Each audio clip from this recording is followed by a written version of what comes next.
The wait of ready. 3 hours before sunrise, Mount Paozu was silent except for the sound of a fist meeting air.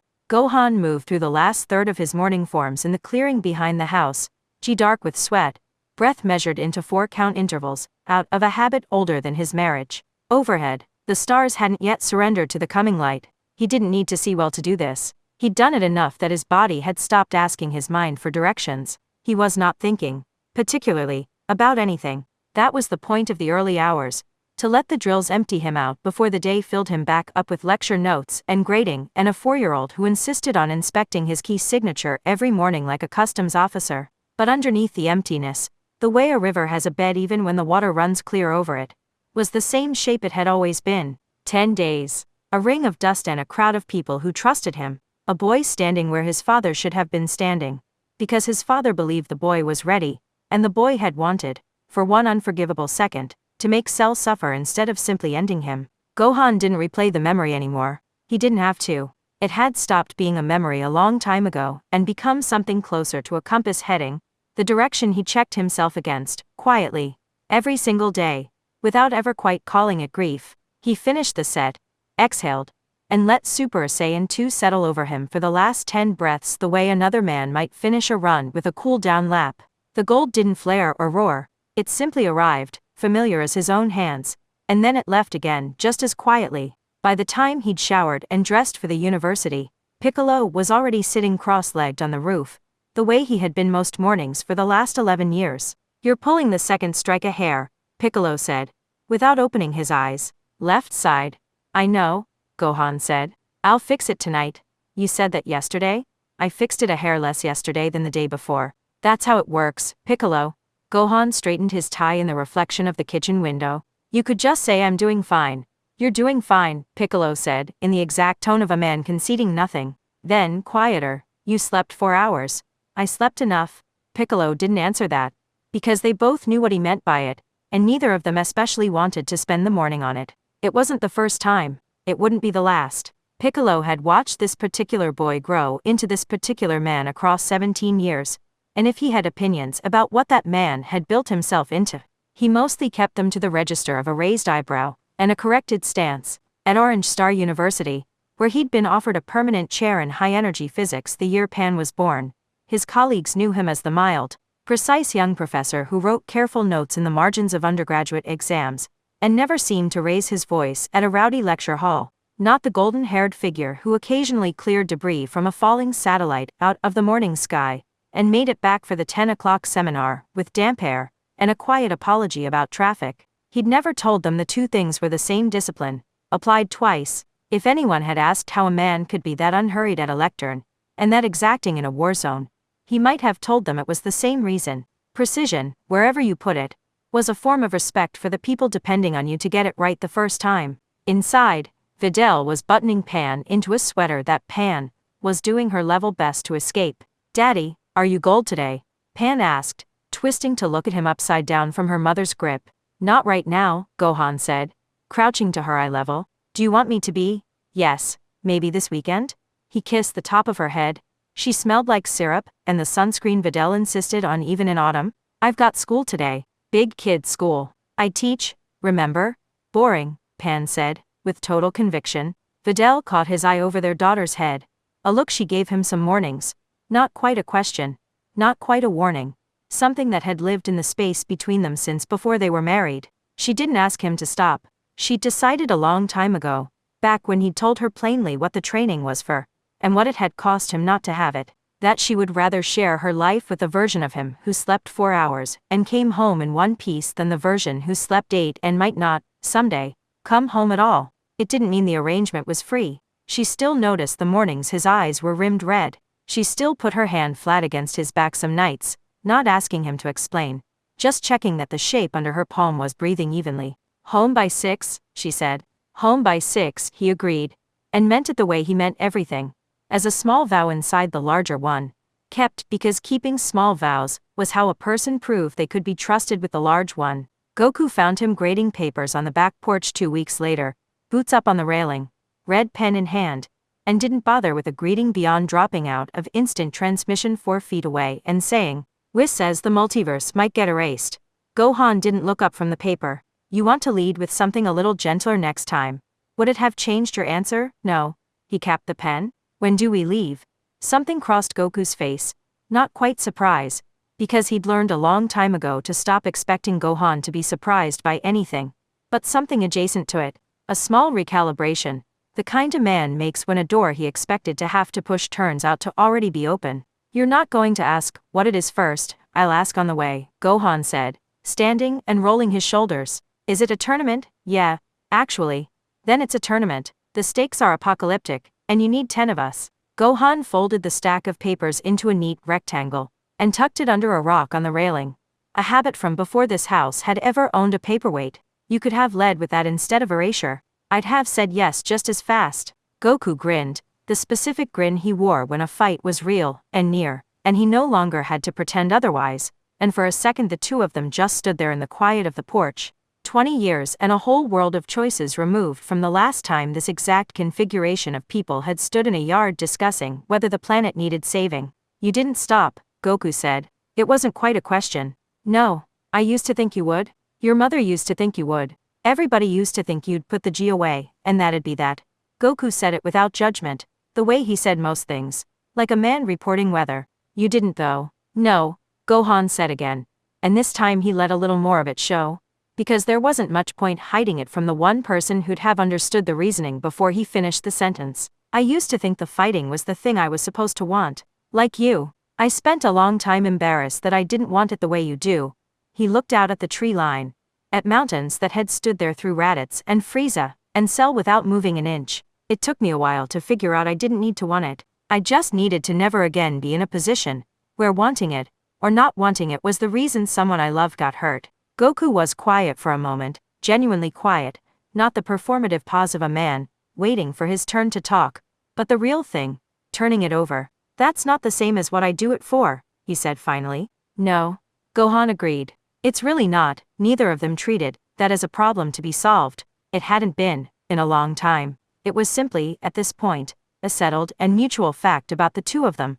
Two men who had once stood in the same relation, father teaching son, and now stood as something else, harder to name, built out of an equal footing that neither of them had expected, and both of them, in their own ways, had come to trust. They trained together for the 2 weeks that followed, not father correcting son, but two fighters closing gaps in each other's guard, trading suggestions instead of instructions. Goku noted, more than once and with open delight, that Gohan hit harder now than he had in years, maybe ever. Gohan noted, more quietly, that some of what he was hitting with had been built in rooms his father had never once seen him enter. Neither of them treated the discovery as a competition. It had stopped being one a long time ago, if it had ever really been one at all. The world of Void was exactly as advertised, a black nothing stretch taut beneath a stadium built for gods, ringed by 10 universes worth of nervous energy. Universe 7 stood together at the edge of their section, Vegeta with his arms crossed like the whole event was a personal insult, Piccolo unreadable as ever, Krillin and 18 close enough to touch, Frieza wearing the smile of a man enjoying a second chance at menace, and Gohan standing exactly where he always stood in a fight, a half step back from the center, watching everything, missing nothing. The horn sounded, 80 minutes became 60 became 40, and Universe 7 held. Then Universe 3 stopped fighting as individuals. The three fighters they had left came together in a boil of machine noise and light, bodies folding into each other with the wet mechanical shriek of forced fusion, until what stood in the crater, where they'd been was no longer 3 men but one thing. 5 stories of grafted plating, and too many arms. Its face a blank sensor array sweeping the arena like a searchlight. Aniliza, Frieza said, with the mild interest of a connoisseur. How avant-garde. The thing moved before anyone could finish being impressed by it. A backhand the size of a delivery truck took the ground out from under Krillin and 18 both, sending them skidding for the boundary. Piccolo caught Krillin's collar out of the air a half-second before he crossed it. Ribbons of key cannon fire opened craters across the platform in patterns, too fast to read. Gohan was already moving. He didn't decide to move. That was the thing he would have tried, once, and failed at, back when deciding was a step that happened before acting instead of the same motion as acting. He was simply between Aniliza's next strike and Android 80's exposed back, forearm raised. Gold light already steady around him, before the part of his mind that narrated things had caught up to what his body had already done. The impact was enormous. It should have broken bone. It rattled every joint in his arm to the shoulder. and put a hairline crack through the platform under his feet, and he held it anyway, planted, unmoving, the way he'd held 1,000 training strikes from Piccolo and Vegeta and, in the deepest part of his memory, from a green-skinned monster with his father's ashes still fresh in the wind. Go, he told 18. And she went, and he turned the guard into a redirect, sliding the arm's momentum sideways instead of trying to match it head-on, a trick that had cost him 2 years of joint pain to learn properly, and had never once, since, failed him at the moment it mattered. Vegeta arrived from the flank in a scream of blue fire, Piccolo from above behind a wall of special beam energy, and for a moment, the three of them worked the giant like a single organism with 3 sets of hands, each reading the other's openings without a word exchanged, because that too was a kind of readiness, not just of the body, but of a decade spent training alongside people until you knew the shape of their fighting the way you knew your own. It wasn't enough. Aniliza absorbed the punishment, staggered, and answered with a wave of concussive force that threw all 3 of them backward across the platform, and somewhere in the scramble Gohan heard, more than saw, Krillin cry out as a stray blast clipped his leg. Vegeta swore and peeled off toward Krillin's position without breaking stride, a gesture he would later deny under torture, and Gohan filed that too. One more thread in the ledger, accounted for, released. A follow-up blast meant for Piccolo caught him across the shoulder a breath later. Something in his collarbone shifted wrong. He kept his stance instead of favoring it, because favoring it would have told Aniliza exactly where to aim next. There would be time to feel that later. There was never time for it now, and he had long since made his peace with the difference. This was the part of the fight nobody outside it would ever fully understand from watching. Not the strikes, but the accounting. Gohan kept a running ledger of every person on the platform the entire time. The way he checked Pan's blind corners before she ran into them.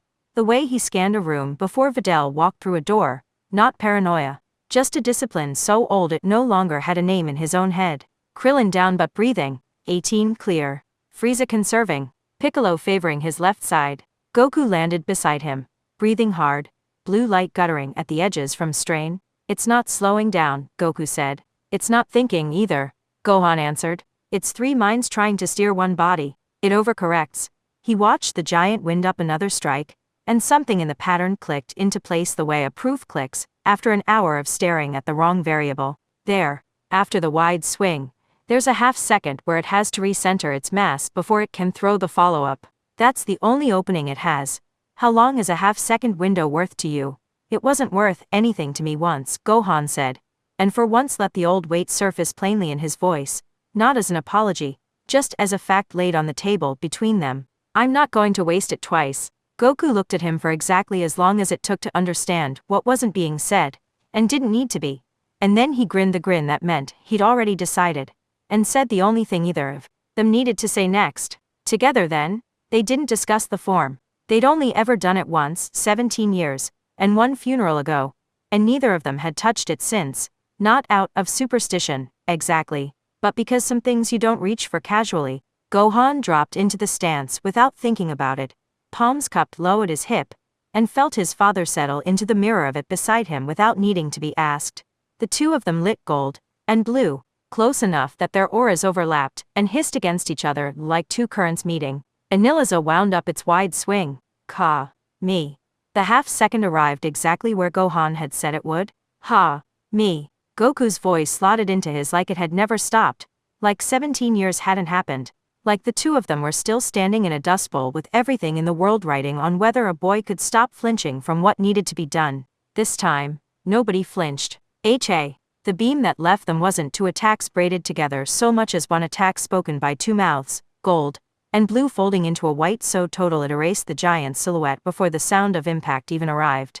Aniliza didn't so much fall as come apart, the fused plating splitting along its old seams. 3 fighters spilling out unconscious and separate onto the platform an instant before the ring reclaimed the space where the thing had been, and struck all 3 from the tournament in the same breath. The crowd noise came back in all at once, the way sound returns after a held breath. Frieza, dusting a non-existent speck from his tail, observed that it had been gauche, but effective, which from him amounted to a standing ovation. Vegeta didn't say anything at all, which from him amounted to something rarer still. Gohan let the gold fade first, then reached down and hauled Goku up out of the small crouch of exhaustion his father had folded into. For a second neither of them said anything, because there wasn't anything that needed saying yet. that would come later, quieter, when the platform wasn't still smoking. They found a strip of the arena's edge to sit on once Universe 7 had regrouped, and the medics, such as they were, in a tournament run by gods, had confirmed Krillin's leg would hold. Piccolo had gone silent and immovable a few feet off, which was his version of standing guard. Vegeta had already stalked away to sulk about needing help. Videl and Pan weren't allowed inside the Null Realm, which Gohan was privately, permanently grateful for. Goku dropped down next to him, elbows on his knees, staring at nothing in particular. He glanced sideways once at the way Gohan was holding his left shoulder, and said nothing about it, which was its own kind of respect. "Been a while since we did that," he said. 17 years. Gohan didn't have to check. "You still remember the stance?" "I never forgot it." Gohan turned a piece of shattered platform over in his hand, watching light catch the fracture lines. "I think about it more than you'd guess. Not fights like that one. The other one. The last time we did it before today." Goku didn't flinch from that, which Gohan had always privately respected about him. He never tried to steer a hard conversation somewhere softer just because it was hard. "I've thought about that day about 1,000 different ways," Goku said. "What I could have done instead of giving Cell those 10 days. Whether one should have let you fight him at all." He exhaled long. "I don't have a version where you don't end up carrying something out of it. I've made my peace with that part not existing." "I know," Gohan said. "I'm not looking for the version where it didn't happen either. It happened. I built something out of it. That's different from being broken by it, even if it started in the same place." He turned to look at his father directly, the way he rarely did with anyone else, because it was easier to tell the truth to the one person who'd been standing there when the truth started. "You gave me that day because you trusted me to be ready. I decided I was never going to make you wrong about that again, even once. That's not a wound, Dad. That's a promise I keep every morning at 4 a.m., and it's mine. I chose to keep making it. At the cost of 4 a.m., Goku said, with the ghost of a smile, trying, a little, to lighten it. Gohan let him. "At the cost of a lot of things," he admitted. "I don't get surprised by much anymore. I check the ceiling for cracks before Pan stands under it. I read a room before Videl walks into it. Some nights, I don't sleep, because some part of me is still running the numbers on what could go wrong before it's had the chance to. That's not free. I paid for it, and I keep paying for it. And there are mornings I look at Pan and wonder what she's losing by having a father built this way instead of one who just plays with her, without half his attention doing threat assessment on the yard. And you'd still choose it again. Every time," Gohan said, without hesitation, which was itself the whole point. "But I'm not going to pretend to you that it's free. You don't get to pretend yours is, either." Goku huffed something that wasn't quite a laugh. "Mine, yours?" Gohan said, gently, because this part he'd never said out loud before, and it deserved to be said with some care. "You get to want this, purely. You get to chase Jiren because he's strong, and it makes you feel alive. And that's a real thing. And I don't resent it. I used to, when I was younger, and I don't anymore. But it's cost people things too. It cost Mom nights she didn't want to spend alone. It cost gotten a father who noticed him a beat later than he noticed the next strong opponent walking onto the mountain. It's cost you being present for us in 100 small ways that would have added up to something different, if you'd chosen it differently." He said it without heat, without the old adolescent sting it might once have carried. "I'm not telling you this to make you feel bad. I'm telling you because you basically just asked whether what happened with Cell is the reason I turned out like this, and the honest answer is, partly. But you didn't make me this way by being wrong. You made me this way by being exactly who you are. And I decided who I wanted to be in response to it. Those are two different things. And I need you to hear both." The Null Realm's strange light sat over them for a while, neither of them rushing to fill the quiet the way people who needed to fill quiet always did. Somewhere behind them, Vegeta was shouting at Whis about something. It felt, for a moment, almost ordinary. "I'm proud of you," Goku said eventually. "I don't think I've said that plainly enough, in however many years. Not proud like you turned out the way I wanted. Proud like I watched you build something out of the worst day of your life, that isn't bitter, isn't broken, isn't waiting for permission to be a person instead of a weapon. I don't know if I could have done that." "You built your own thing," Gohan said. "It's not less than mine for being different." He nudged his father's shoulder with his own. The small physical honesty of it doing work the words couldn't quite finish. "We're not the same kind of ready, Dad. I don't think we ever will be. I don't think we have to be." Goku looked at him for a long moment, really looked, the way he had at the edge of a platform 17 years ago, watching a boy become something he hadn't fully understood yet, and then he smiled, the easy, real one, the one that had nothing to prove. "No," he agreed. "I guess we don't. Above them, the horn sounded for the next bout, and both of them stood without needing to be told, because that, at least, they still had in common. Whatever else divided the shapes of their two lives, neither of them had ever once, when it counted, hesitated to stand back up,